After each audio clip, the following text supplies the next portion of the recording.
Hello, this is Just Listen, hosted by George. Today is September the 12th, 2023. Today I want to talk about the federal policy on the Ukraine. The Ukraine policy is that the United States remains strongly committed to supporting Ukraine's sovereignty and territorial integrity and to help Ukraine advance its Euro-Atlantic aspirations. As we all are aware of, the war has been going on for over a year, and the Russians have annexed 4 Ukrainian provinces, and also they annex Crimea as well. Now, I want to do a separate show on that in the future. Here's what I want to concentrate on. The fact that Ukraine has all of these natural resources and they were developing more resources to provide power, minerals, electricity, and agricultural products to all of Europe. As I just said, they're rich in minerals such as coal, iron ore, natural gas, sulfur, titanium. And when you mention natural gas, they're the second or third largest provider, or were, in the world. They also had a nuclear power plant that generated enough energy to supply electricity to Europe. They also had oil and gas, which they were developing.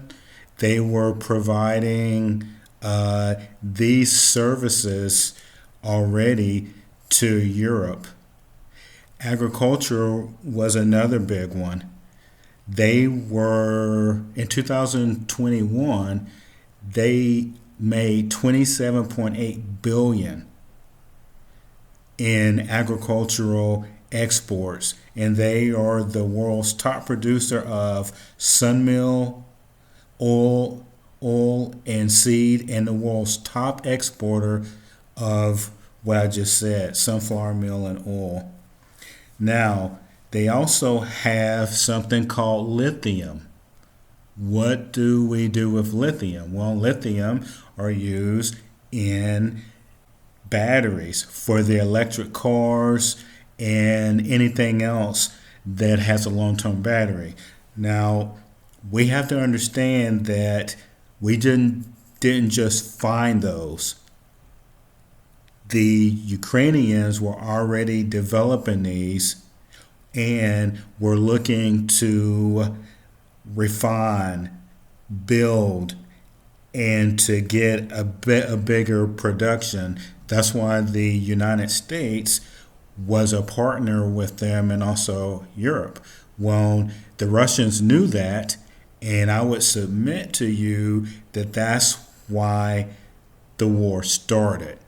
It wasn't about Russia bullying their neighbors and wanting to take over all of these countries. It had more to do about these developed resources and the fact that Russia wants them and they do not want to compete against the Ukraine to get European business and even American business or Chinese, and you get the picture there.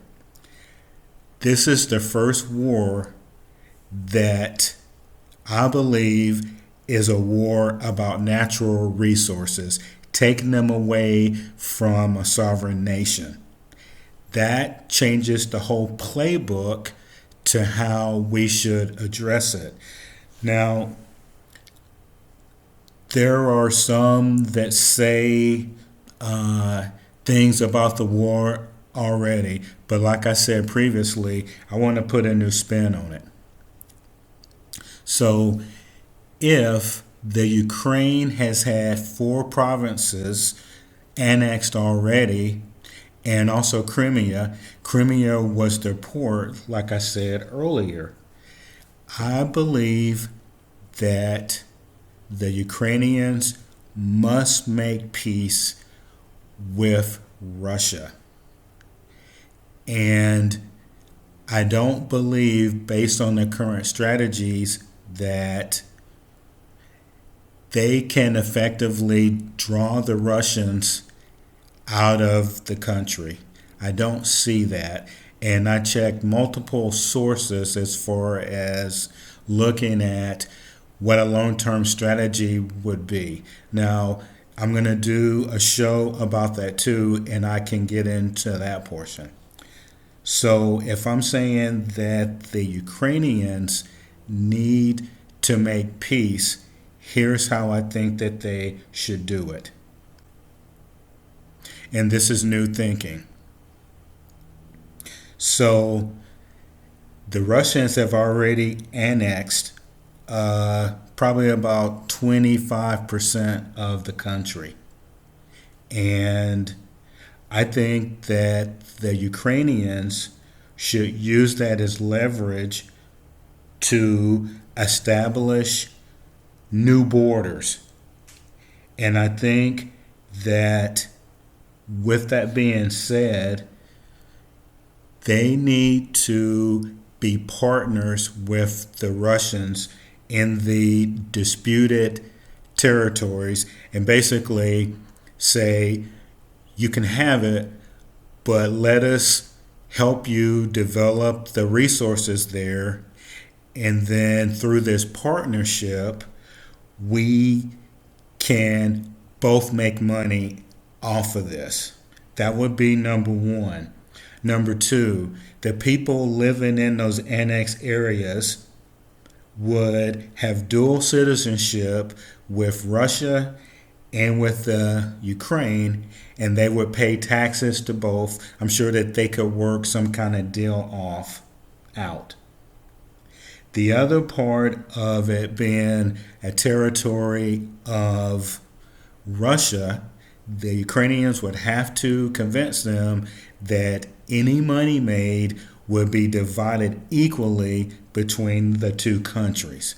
And that is important because the Ukraine still needs to be able to generate revenue, especially with the nuclear power plant, which I said earlier was making them a ton of money. So also is the agricultural. And I pretty much covered that part. Then I would say they need to have, so when they have national elections, the Russians should get the Ukrainians to vote on if they want to become a part of Russia again, and if they think that they should be govern themselves. And I think over time, through business partnerships and just having a relationship with Russia and winning the hearts and minds of the Russian people, they can convince not only the government, but get the people of Russia involved and then eventually get their independence. And I'm saying all of this because, as I stated earlier, the Russians have the advantage. They have a large military, and what they're doing with the Ukraine is a limited war. And the rest of the world doesn't want escalation. The second thing is, too, other countries are giving them money. The United States is giving them quite a bit of money, and I don't believe that we can do that indefinitely. And we are risking more loss of life, and also that there might be an escalation. And the reason I brought up the natural resources and the capacity of using these resources is there is no way, in my opinion, that the Russians will ever just pull out of the country and tell the Ukrainians that they're sorry and that they don't want war anymore. I just cannot see that happening. There's trillions of dollars that are at stake. So this is George. This is Just Listen. Let me know what you think.